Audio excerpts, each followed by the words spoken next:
Hi everyone. তাহলে এই ক্লাসে আমরা দেখব যে বিক্রিয়ার ক্রম বা অর্ডার অফ রিয়াকশান। ঠিক আছে, তো ধরো একটা রাসায়নিক বিক্রিয়া আছে, আমি বলছি যে এ এ প্লাস বি বি ওখান থেকে সি সি। তো এই বিক্রিয়ার ক্ষেত্রে আমরা বিক্রিয়ার হার সমান লিখতে পারি যে হার ধ্রুবক ইন্টু এ বি এর কনসেন্ট্রেশন। এরপরে এ বি এর মাথায় আমি আগেই বলেছিলাম যে এখান থেকে যদি আমি ভর ক্রিয়া সত্য অনুসারে বিক্রিয়া হারটা লিখি তো লিখতে পারি যে আর সমান কে into A to the power A B to the power B. কিন্তু ভর ক্রিয়া সূত্র থেকে যে হার সমীকরণটা পাওয়া যায় সেটা সবসময় পরীক্ষালব্ধ ফলের সাথে যে মিলবে তার কোনো কথা নেই। মানে A to the power A B to the power B যে হবেই তার কোনো কথা নেই, এটা আমি আগেই বলেছিলাম। যা খুশি হতে পারে, টু দি পাওয়ারে যা খুশি থাকতে পারে, সেটা নির্ভর করে একদম পরীক্ষালব্ধ ফলের উপর।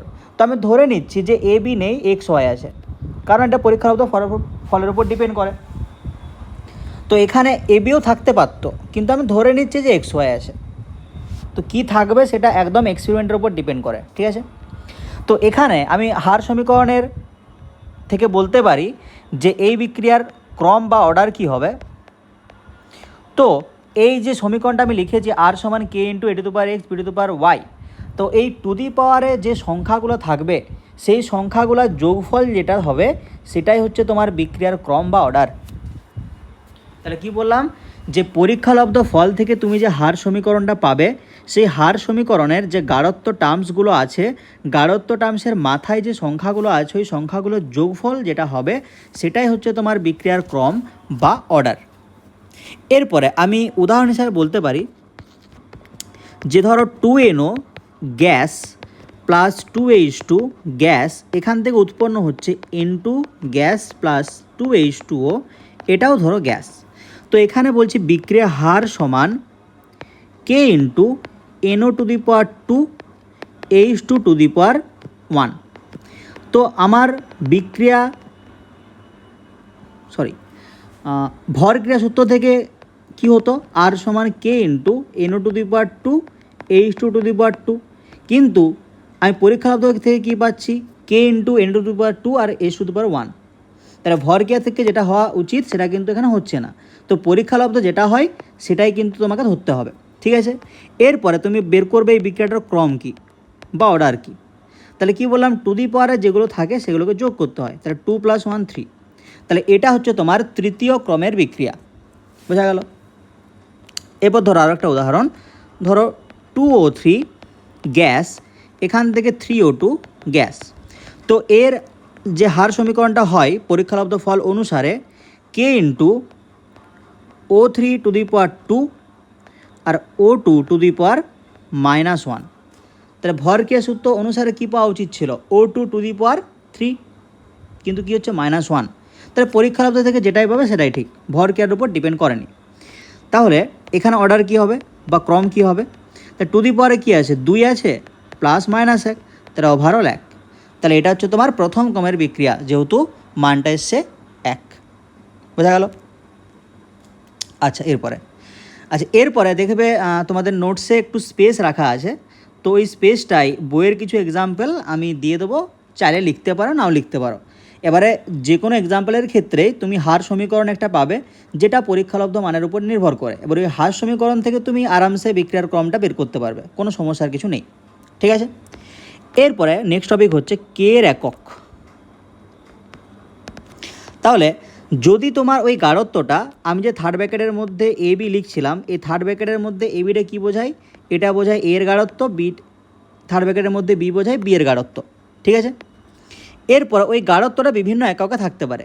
যদি গাঢ়ত্বটা মোল পার লিটার এককে থাকে সেই ক্ষেত্রে কে এর একক কী হয়, মোল পার লিটার মানে কি মোল L two the power -1, per litre মানে কি L টু দি পাওয়ার -1। তাহলে মোল litre inverse to the power 1 - n S two the power -1, S মানে সেকেন্ড। তাহলে যদি তোমার গাঢ়ত্বটা মোল পার লিটার এককে থাকে তাহলে কে এর এককটা কী হয়, mole litre inverse to the power 1 - second to the power -1, যেখানে এই এনটা হচ্ছে বিক্রিয়ার ক্রম। তাহলে তুমি যদি প্রথম ক্রমের বিক্রিয়ার ক্ষেত্রে কে এর এককটা বের করো, প্রথম ক্রমের বিক্রিয়া মানে n এর মান 1, তাহলে এটা 1 - 1 সেকেন্ড ইনভার্স, তাহলে 1 - 1 মানে 0, তাহলে মোল litre inverse to the power 0 second inverse. তাহলে কোনো কিছু টু দি পাওয়ার 0 থাকলে সেটা 1 হয়, তাহলে এখানে যা সেকেন্ড ইনভার্স। তাহলে প্রথম ক্রম বিক্রিয়ার কে এর একক কি? Second inverse. সেরকমভাবে শূন্য ক্রম বিক্রিয়ারও তুমি কে এর একক বের করতে পারবে, দ্বিতীয় ক্রমের বিক্রিয়ারও বের করতে পারবে, জাস্ট এনের মানটা চেঞ্জ হবে। এরপরে যদি এককটা মোল ডেসিমিটার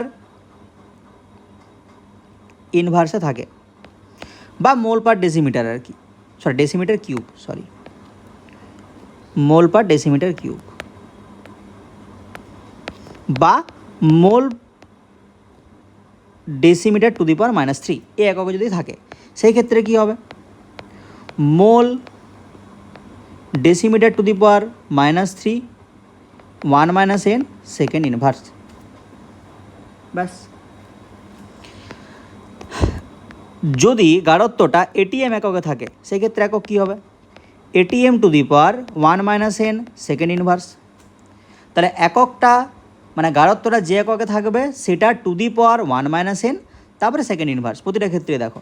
তাহলে এখানে গাঢ়ত্ব ছিল মোল পার লিটার, একক কি? Mole per litre to the power to the power 1 - n second inverse. এখানে একক ছিল মোল পার ডেসিমিটার কিউব, তো কে এর একক কী হচ্ছে? Mole per decimetre cube to the power 1 - n second inverse.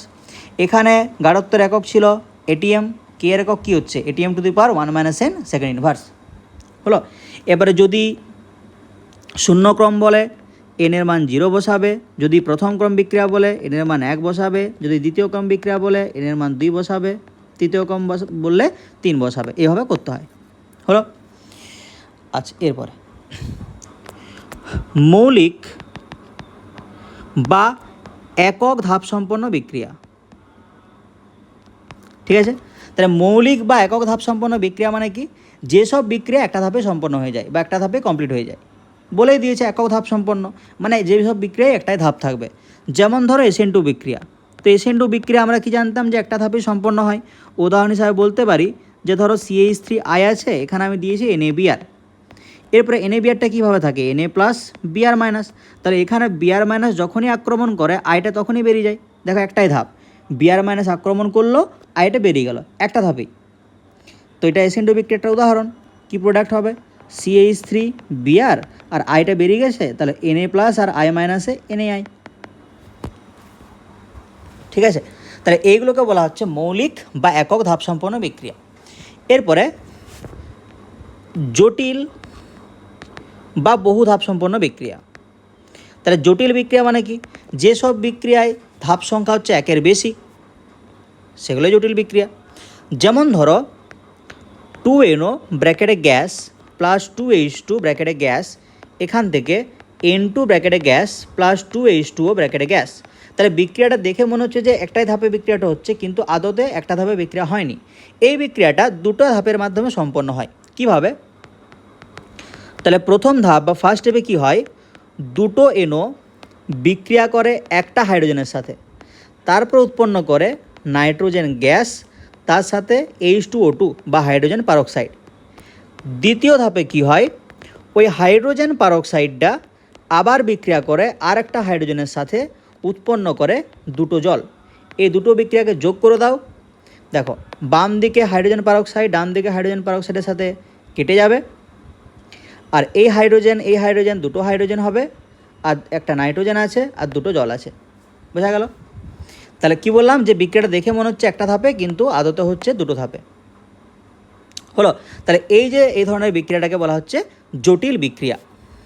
ওকে, এরপরে আণবিকতা বা মলিকুলারিটি।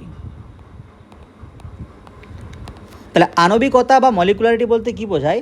তাহলে যখন তুমি একটা বিক্রিয়া দেখছো, ওই বিক্রিয়াতে যতগুলো অণু বা পরমাণু বা আয়ন আছে, সেটাকে বলা হবে তার আণবিকতা, ঠিক আছে? তাহলে একটা বিক্রিয়া হওয়ার জন্য তোমার যতগুলো অণু পরমাণু বা আয়ন লাগে, সেটাই আণবিকতা। তাহলে উদাহরণ হিসাবে বলতে পারি যে ধরো NO প্লাস O3, এই দুটোর মধ্যে বিক্রিয়া হচ্ছে, উৎপন্ন হচ্ছে NO2 আর O2 হলো। তাহলে এখানে বিক্রিয়াটা হওয়ার জন্য আমার কী কী লাগছে দেখো, একটা এনও লাগছে আর একটা O3 লাগছে, আর তো কিছু লাগেনি, একটা এনও একটা O3। তাহলে আণবিকতা কত হবে? একটা এনও প্লাস একটা O3 সমান 2। তাহলে কী বলেছিলাম যে একটা বিক্রিয়া হওয়ার জন্য যতগুলো অণু, পরমাণু বা আয়ন লাগে, তো এই ক্ষেত্রে আমার এনও অণু আছে আর O3 অণু আছে, দুটো অণু লাগছে, তার জন্য আণবিকতা হচ্ছে তোমার 2। আরও ধরো একটা উদাহরণ, 2NO প্লাস Cl2 সবগুলো গ্যাসীয়, এখান থেকে 2NOCl সব গ্যাসীয়। তাহলে এখানে NO অণুটা কত লাগছে? 2। Cl2 অণু কত লাগছে? 1। তাহলে আণবিকতা কত হবে? 2 + 1 3। তাহলে বিক্রিয়া হওয়ার জন্য দুটো NO লাগছে, একটা Cl2 লাগছে, তার জন্য আণবিকতা হচ্ছে তোমার 3। এরপরে তো এই যে আমি আণবিকতাগুলো লিখছিলাম, এটা হচ্ছে মৌলিক বিক্রিয়ার ক্ষেত্রে। মৌলিক বিক্রিয়া মানে এই বিক্রিয়াগুলো একটা ধাপেই সম্পন্ন হয়। তাহলে মৌলিক বিক্রিয়ার ক্ষেত্রে আণবিকতা এইভাবে বের করা যায়। এরপর আমি দেখব যে জটিল বিক্রিয়ার ক্ষেত্রে কি হয়।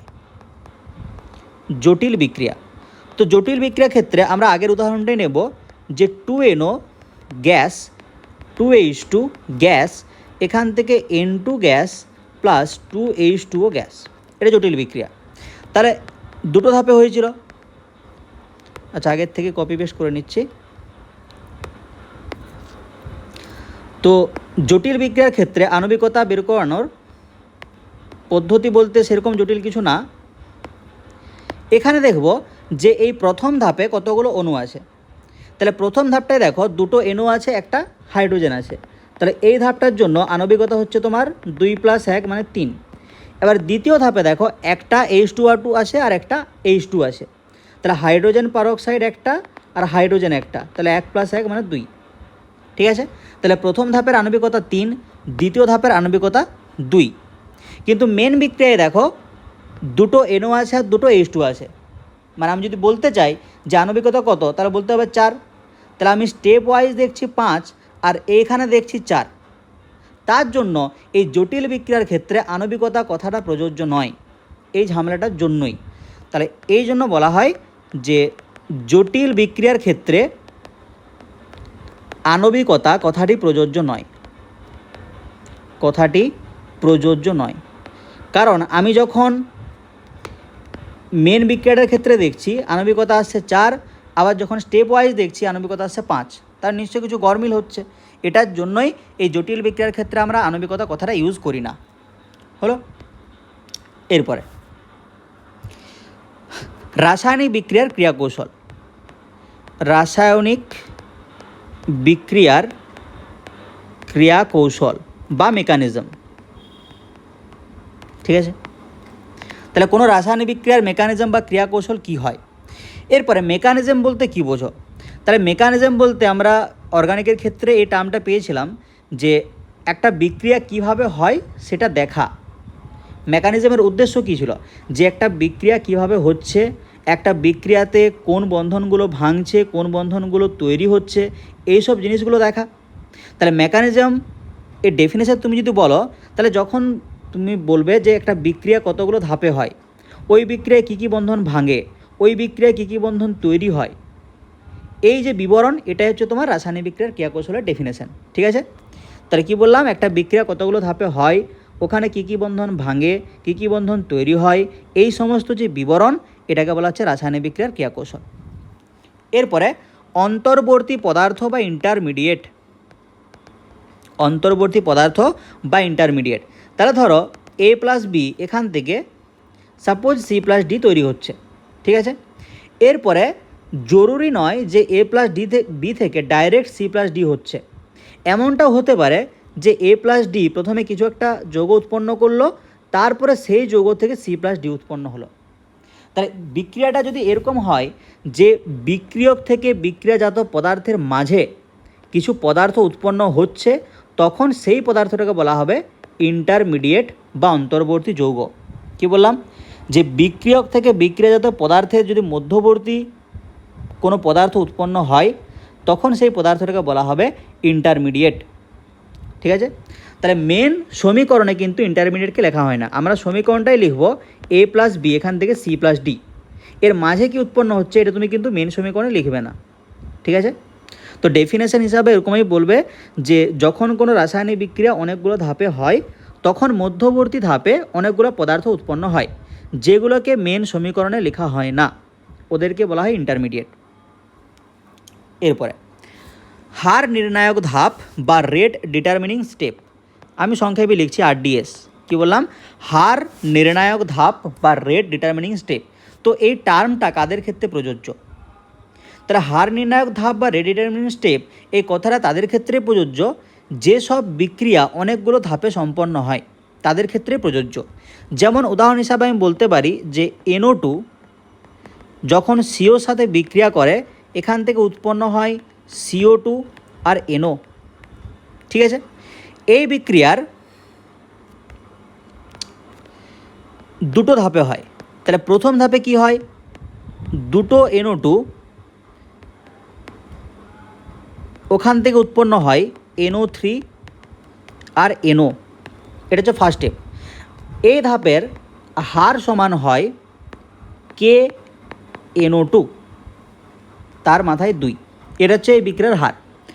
স্টেপ 2তে কি হয়? NO3 বিক্রিয়া করে COর সাথে, এখান থেকে উৎপন্ন হয় NO2 আর CO2। এই স্টেপটার হার সমীকরণ হয় KNO3CO, এটা হচ্ছে হার সমীকরণ। তাহলে কি বললাম? এই যে বিক্রিয়াটা NO2 gas plus CO2, NO2 gas plus CO, ওখান থেকে CO2 প্লাস NO, এই বিক্রিয়াটা দুটো ধাপে হয়। ফার্স্ট ধাপে কি হয়? দুটো NO2 ভেঙে করে NO3 আর NO উৎপন্ন করে, যার হার সমীকরণ হচ্ছে R সমান K ইন্টু NO2 স্কোয়ার। আরেকটা ধাপে কি হয়? NO3 COর সাথে বিক্রিয়া করে NO2 আর CO2 উৎপন্ন করে, যার হার সমীকরণ R সমান K into NO3 into CO। তাহলে দেখো এই দুটো বিক্রিয়া আমি যদি যোগ করে দিই তাহলে এখানে ডান দিকে একটা NO2 আছে, বাম দিকে দুটো NO2 আছে, মানে একটা NO2 কেটে গিয়ে বাম দিকে একটা NO2 থাকবে, সেটা আছে। বাম দিকে CO আছে একটা, বাম দিকে দেখো CO আছে, NO3গুলো কেটে যাবে, আর কি পড়ে আছে? NO আর CO2, দেখো NO আর CO2 আছে। এরপরে সমস্যাটা হচ্ছে এই যে মেন বিক্রিয়াটা আমি যোগ করার পর মেন বিক্রিয়াটা পেয়েছি, এর হার সমীকরণ কি হবে? ঠিক আছে, তাহলে যেহেতু এই দুটো ধাপের আমি হার সমীকরণ জানি, এখান থেকে বলা যাবে যে এই মেন বিক্রিয়ার হার সমীকরণ কী হবে। কি করে বলা যাবে? এই দুটো বিক্রিয়ার মধ্যে দেখতে হবে যে কোন বিক্রিয়াটা তাড়াতাড়ি হচ্ছে, কোন বিক্রিয়াটা আস্তে আস্তে হচ্ছে। যে বিক্রিয়াটা আস্তে আস্তে হবে সেই বিক্রিয়ার হার সমীকরণটাই এই মেন বিক্রিয়ার হার সমীকরণ হবে। তাই দুটো বিক্রিয়ার মধ্যে এটা হয় আস্তে স্লো, এটা হয় ফাস্ট। তাহলে কি বললাম? যে বিক্রিয়াটা স্লো ঘটবে তার হার সমীকরণ যেটাই, সেটাই হবে ওই মেন সমীকরণের হার। তাহলে এই যে মেন সমীকরণটা লিখেছি NO2 প্লাস CO, এখান থেকে CO2 প্লাস NO, এর হার সমান কি হবে? তাহলে কোন বিক্রিয়াটা স্লো? স্টেপ 1টা স্লো। তাহলে স্টেপ 1-এর হার সমীকরণ কী ছিল? R সমান K ইন্টু NO2 স্কোয়ার। তাহলে মেন সমীকরণের হার সমীকরণ হবে এটাই। বোঝা গেল? তো এই যে স্লো স্টেপের রিয়াকশান, এটাকে বলা হয় রেট ডিটারমিনিং স্টেপ। এই যে ফার্স্ট স্টেপটা যার হারটা হচ্ছে স্লো বা গতিটা স্লো, এই স্টেপটাকে বলা হচ্ছে রেট ডিটারমিনিং স্টেপ বা হার নির্ণায়ক ধাপ। হার নির্ণায়ক ধাপ কেন বলছে? কারণ এই ধাপের হারের উপরেই আমার যে মেন রিয়াকশান বা মেন বিক্রিয়া তার হারটা নির্ভর করছে। বোঝা গেল? আচ্ছা, এরপরে বিক্রিয়ার হার সমীকরণের বিভিন্ন রূপ। বিক্রিয়ার হার সমীকরণের বিভিন্ন রূপ। তাহলে আমরা বিক্রিয়ার হার সমীকরণের দুরকম রূপ পাই। একটা হচ্ছে অন্তর্কলজ হার সমীকরণ, অন্তর্কলজ হার সমীকরণ। এবার অন্তর্কলজ বলতে আমাদের মাথায় আছে যে DY dx ওই সম্পর্কিত জিনিসগুলো, তাই তো। আর 2 নাম্বার আছে সমাকলিত হার সমীকরণ। তো এই সমাকলিত রূপটা তোমরা ক্লাস 12-এ ম্যাথামেটিক্সে পাবে, দেখবে ইন্টিগ্রেশন বলে একটা চ্যাপ্টার আছে, ওখানেই সমাকলিত পোর্শনগুলো পাবে। যদিও তোমাদের কেমিস্ট্রির জন্য যতটুকু দরকার ইন্টিগ্রেশন সেই জিনিসটা আমি বলে দেবো। তাহলে অন্তর্কলজ হার সমীকরণ মানে বললাম যে ওই DY dx বা ওই সম্পর্কিত জিনিসগুলো। তাহলে অন্তর্কলজিত হার সমীকরণ বলতে বোঝায় ওই যে একটু আগে লিখেছিলাম ওই সমীকরণগুলো। মানে ধরো A থেকে তোমার B হচ্ছে, তো এই ক্ষেত্রে হার সমান তুমি কী লিখবে? Minus DA by DT। এই যে ডিএ ডিটি আছে, তাই না? যেমন আমরা ম্যাথে ডিওয়াই ডিএক্স করি, কেমিস্ট্রি ক্ষেত্রে কী পাচ্ছি? ডিএ ডিটি, যেখানে ডিএটা কি ইন্ডিকেট করে যে এর কতটা কনসেন্ট্রেশনে চেঞ্জ হচ্ছে বা গাঢ়ত্বে চেঞ্জ হচ্ছে, আর ডিটি মানে কত সময়ে ওই গাঢ়ত্বটা চেঞ্জ হচ্ছে, তাই না? তাহলে এই যে আমি আর সমান মাইনাস ডিএডিটি লিখলাম, তো এটা সমান লেখা যায় প্লাস ডিবিডিটি। ডিবি মানে বি এর গাঢ়ত্বের পরিবর্তন বাই ডিটি মানে যে সময়ে গাঢ়ত্বের পরিবর্তনটা হচ্ছে। তাহলে ম্যাথের ক্ষেত্রে আমরা ডিওয়াই ডিএক্স করি, আর কেমিস্ট্রির ক্ষেত্রে ডিএডিটি ডিবিডিটি এরকম করছি। যদি সিক্স থাকতো ডিসিডিটি করতাম। বোঝা গেল? তো এটা হচ্ছে তোমার অন্তর্কলজ হ্রাস সমীকরণ। এরপরে এই সমাকলিত হ্রাস সমীকরণটা কি, এটা আমরা একটু পরে ডিটেলসে দেখছি, ঠিক আছে? এরপরে এই সমাকলিত হ্রাস সমীকরণটা বিভিন্ন বিক্রিয়ার ক্ষেত্রে কি হয় সেটাই দেখব। তাহলে ফার্স্টে দেখছি যে শূন্য ক্রম বিক্রিয়ার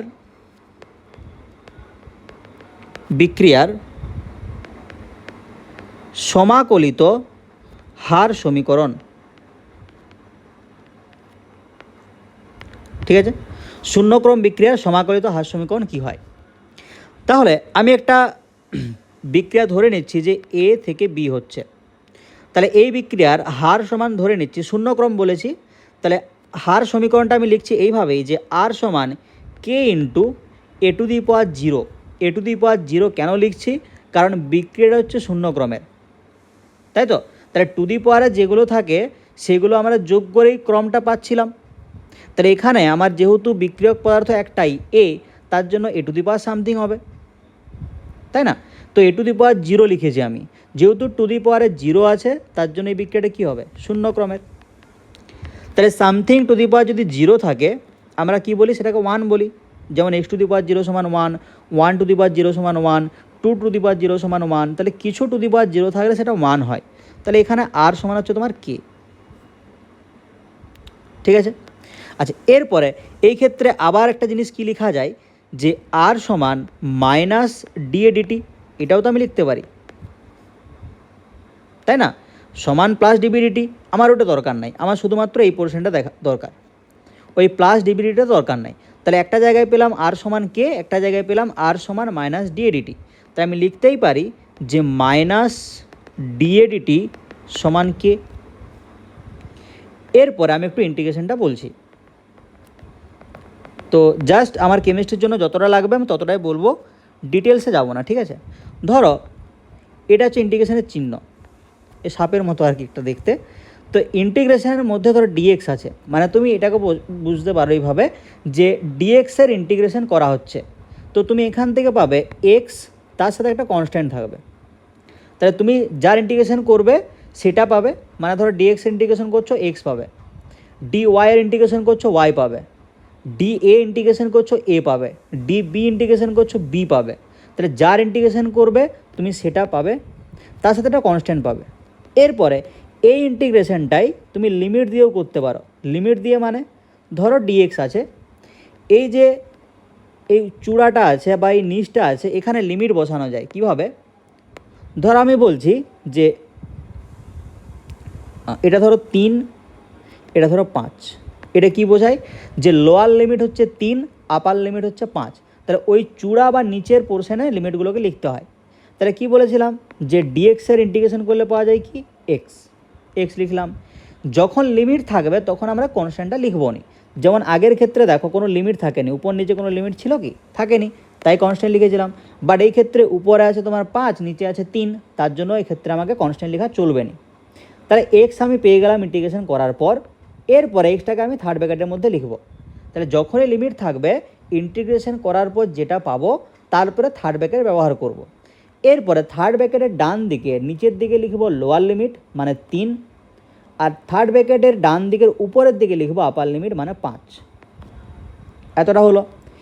এরপরে এই ব্র্যাকেটটা খুলে লিমিটের মানগুলো বসাবো। তাহলে প্রথমে আপার লিমিটের মানটা বসাতে হয়, মাইনাস লোয়ার লিমিটের মানটা বসাতে হয়। তাহলে আপার লিমিটের মান কত? 5। তাহলে এক্সের মান একবার 5 বসাবো, মাইনাস লোয়ার লিমিটের মান 3, মাইনাস 3 বসাবো। তাহলে কত পেলাম? 2। ঠিক আছে? তো এটা হচ্ছে ইন্টিগ্রেশন।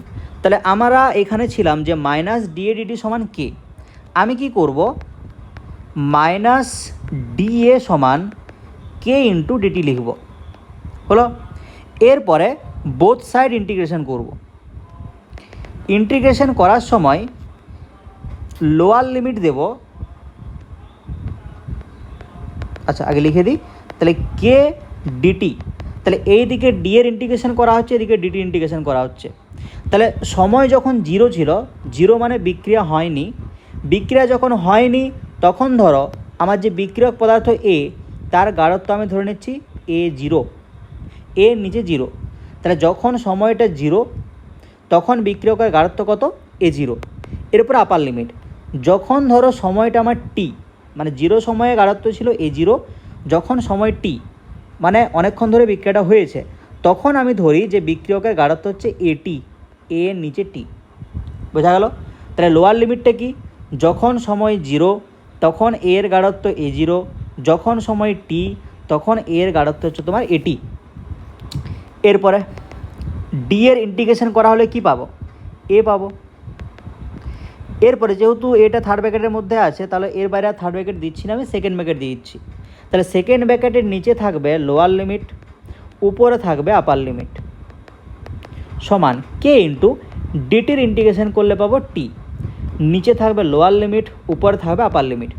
তাহলে প্রথমে আপার লিমিটের মান বসাবো, তাহলে মাইনাস আপার লিমিট মানে এটি মাইনাস লোয়ার লিমিট মানে এ জিরো সমান কে ইন্টু আপার লিমিট মানে টি, লোয়ার লিমিট মানে জিরো, তাহলে টি মাইনাস জিরো। তাহলে কী পাচ্ছি, এদিকে মাইনাসটা ভিতরে ঢুকিয়ে দিলে এ জিরো মাইনাস এটি সমান কেটি। তো এটা হচ্ছে আমার একটা সমীকরণ। তাহলে এই সমীকরণের টি হচ্ছে তোমার প্রয়োজনীয় সময় বা যে সময় ধরে বিক্রিয়াটা হচ্ছে, এ জিরো হচ্ছে বিক্রিয়ার শুরুতে এর গাঢ়ত্ব, এটিটা কি টি সময় পরে এর গাঢ়ত্ব, ব্যাস। তাহলে এইটা গেল তোমার সমাকলিত হ্রাস সমীকরণ। এরপরে এখান থেকে কিছু টার্মস করা যায়। কীরকম টার্মস, যে এই শূন্যক্রম বিক্রিয়া সম্পূর্ণ হওয়ার জন্য কত সময় লাগবে, তাহলে সম্পূর্ণ হওয়ার জন্য প্রয়োজনীয় সময়,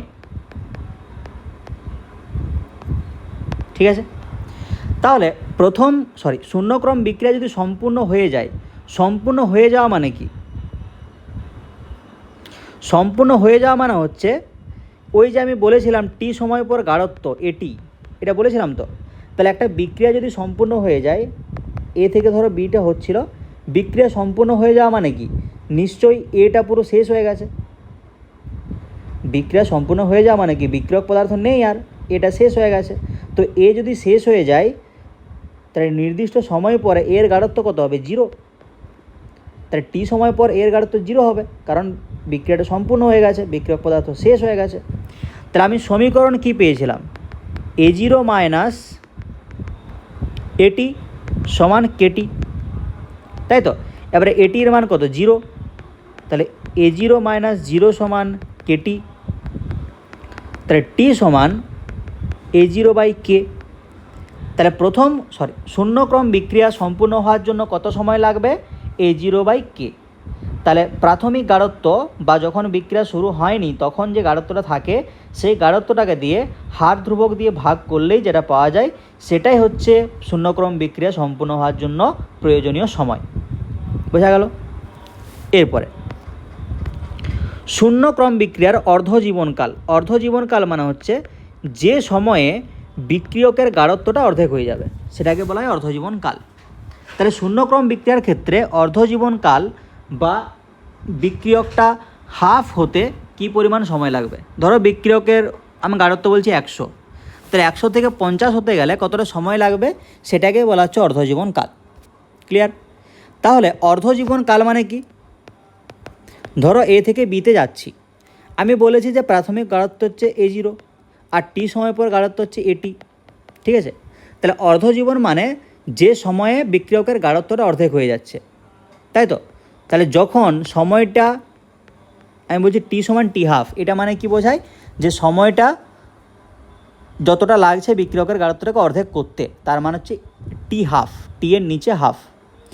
তাহলে অর্ধজীবনকালে ওই বিক্রিয়কের গাঢ়ত্বটা কত হবে, হাফ হয়ে যাবে। আমি তো ওটাই বললাম যে সময়ে বিক্রিয়কের গাঢ়ত্বটা অর্ধেক হয় সেটা হচ্ছে অর্ধজীবনকাল। তাহলে অর্ধজীবনকালে আমি সময়টাকে টি হাফ লিখছি, কারণ ওই সময়ে বিক্রিয়কের গাঢ়ত্বটা অর্ধেক হয়েছে। তাহলে বিক্রিয়কের গাঢ়ত্ব যদি অর্ধেক হয়, আমি টি সময় পর গাঢ়ত্ব লিখতেই পারি A0/2, যেটা ছিল তার অর্ধেক। তাহলে এখন আমি ওই যে সমীকরণটা পেয়েছিলাম যে A0 - AT সমান KT, তো এখানে AT এর জায়গায় কী বসাবো, A0/2, কারণ বিক্রিয়কের গাঢ়ত্বটা যেটা ছিল মানে A0 ছিল তার অর্ধেক হয়ে গেছে, তাহলে A0/2 হয়ে গেছে, সমান K ইন্টু টি এর জায়গায় লিখব টি হাফ। টি হাফ কেন লিখছি, কারণ অর্ধেক সময়ে বা ওই সময়ে বিক্রিয়কের গাঢ়ত্বটা অর্ধেক হয়ে গেছে। তাহলে A0 - A0/2 করলে কী পাবো, A0/2 সমান K ইন্টু টি হাফ। তাহলে টি হাফ সমান কত পাবো, A0/2K। বোঝা গেল? তাহলে A0/2K অর্থাৎ বিক্রিয়কের প্রাথমিক অবস্থায় যে গাঢ়ত্বটা বা যখন বিক্রিয়া শুরু হয়নি সেই অবস্থায় যে গাঢ়ত্বটা, ওটাকে আমি 2 × K দিয়ে ভাগ করলেই পেয়ে যাব যে ওই বিক্রিয়ার অর্ধজীবনকাল কত। অর্ধজীবনকাল মানে বিক্রিয়কটা যে সময় অর্ধেক হচ্ছে। ক্লিয়ার? তাহলে এখান থেকে আমি বলতে পারি যে ওই টি হাফ বা অর্ধজীবনকাল ওর সাথে বিক্রিয়কের প্রাথমিক গাঢ়ত্বটা কি সমানুপাতিক। যেহেতু দুইটাও ধ্রুবক, কেটাও ধ্রুবক, আমি বলতেই পারি যে অর্ধজীবনকালটা ওই বিক্রিয়কের প্রাথমিক গাঢ়ত্বের সমানুপাতিক। এটা কার ক্ষেত্রে, শূন্য ক্রম বিক্রিয়ার ক্ষেত্রে। বোঝা গেল?